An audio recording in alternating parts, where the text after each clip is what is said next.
অনেক দিন পর আজকে আবার আমি রেসিপি ভিডিও নিয়ে চলে এলাম। কয়েকদিন একটু ব্যস্ততার কারণে কোনো রেসিপি আমি তোমাদের সাথে শেয়ার করতে পারিনি। তো আজকে আমি রান্না করব চিংড়ি দিয়ে চাল কুমড়ো ভাজা। তার জন্য কড়াইয়ে সরষের তেল গরম করে চিংড়ি মাছগুলোতে নুন হলুদ মাখিয়ে একটু ভেজে নিচ্ছি। মাছগুলো ভাজা হয়ে গেছে, এবার নামিয়ে নেব। এমনিতেই তো চিংড়ি মাছ ভাজতে খুব একটা বেশি সময় লাগে না। চিংড়ি মাছ নামিয়ে নিয়ে আমি ওই কড়াইয়ে আরও কিছুটা সরষের তেল দিয়ে ফোড়ন দিয়েছি গোটা শুকনো লঙ্কা, গোটা জিরে আর তেজপাতা। ফোড়ন একটু ভাজা ভাজা হয়ে এলে আমি এর মধ্যে দিয়ে দিলাম কুচনো পেঁয়াজ আর চেরা কাঁচা লঙ্কা। পেঁয়াজটা একটু কিছুক্ষণ ভেজে নেব।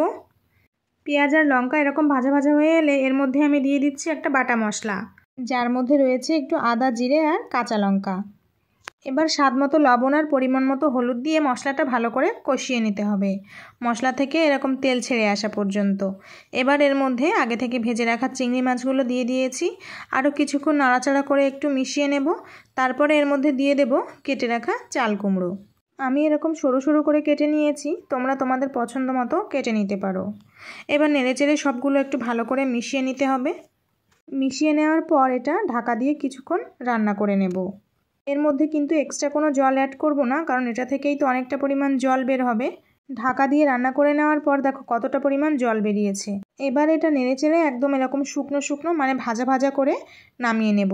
ও হ্যাঁ, নামানোর আগে কিন্তু একটু চিনিও দিয়েছিলাম। কেমন লাগলো জানিও। টাটা।